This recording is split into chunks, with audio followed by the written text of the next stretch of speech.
Hey, me and Matt here. So, I'm doing the Survivor Series reviews of from 1987 to 2015. This year is going to be cool because it's going to be in my home country of Canada. It's going to be at the ACC.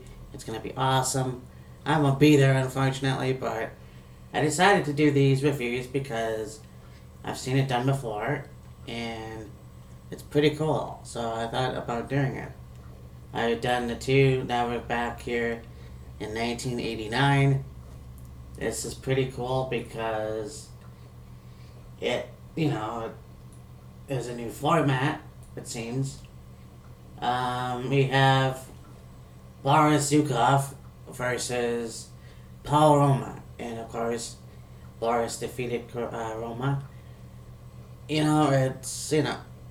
He was one of the great Russian wrestlers, and it was cool to see this match. Of course, I didn't watch it at that time, but I've seen it before. Thought it was really neat, really cool. And then we had the Dream Team, which consisted of Dusty Rhodes, Brutus the Barber Beefcake, Red Rooster, and Tito Santana, took on the Big Boss Man, or the Enforcers, Big Boss Man, Bad News Brown, Rick Martel, the Honky Tonk Man. And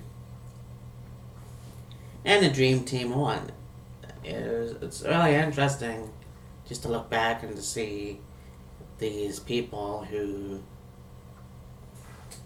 some of them you grew up with, some of them you didn't until later in life. And the unfortunate part is we lost Dusty Rhodes recently alongside the Big Boss Man and Bad News Brown.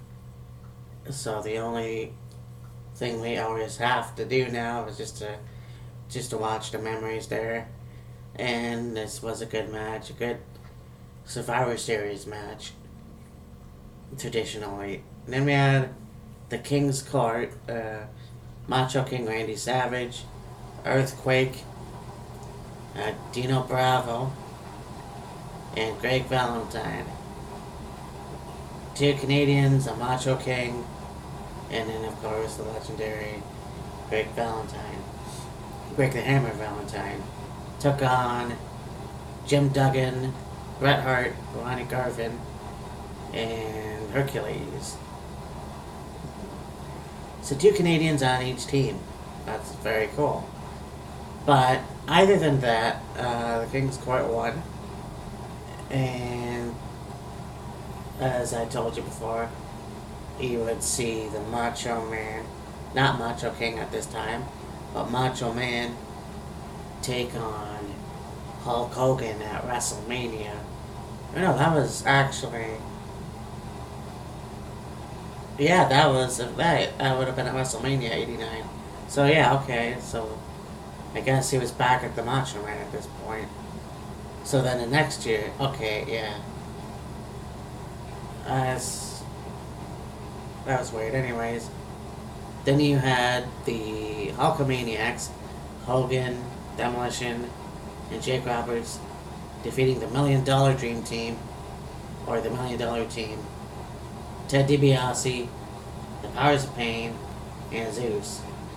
Now this was on the bill, I think this was on the poster, I thought.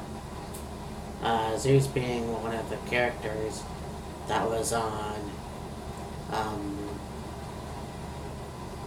No Holds Barred with Hulk Hogan. They decided to bring him in as a wrestler. Pretty much like Sergeant Slaughter was to G.I. Joe. And last G.I. Joe was before that's confusing. Yeah, I'm not gonna get into that. I think it was, well, whatever. Anyway, Hulk Hogan, the Hulkamaniacs won. Duh. Then you had the Rude Bird, Rick Rude, Mr. Perfect, the Fabulous Rougeaus, and they took on. Yeah, they took on the Rowdy Rowdies, Roddy Piper, Jimmy Snuka, the Bushwhackers, and they defeat. Then the Rude Breed won. What's interesting about this match is you saw two halves of the Heenan family with the Fabulous Rougeaus. I think I don't know if the Heenan family was still. Well, I'm confused at this point. Um,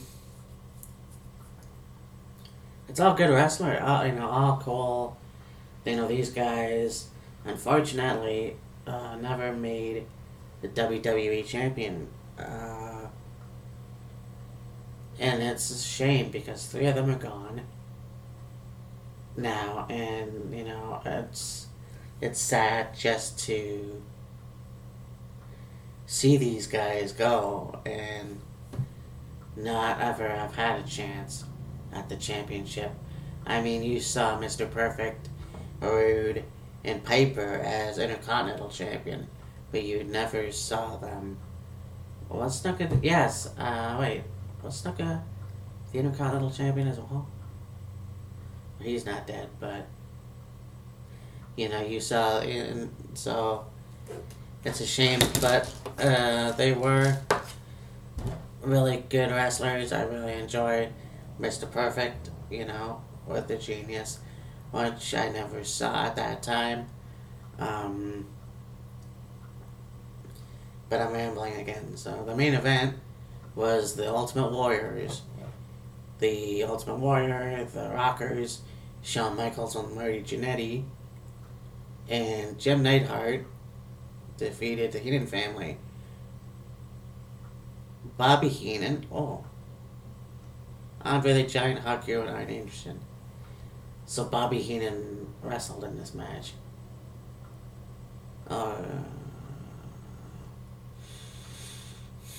No, the Ultimate Warriors won anyways. Again, it's one of those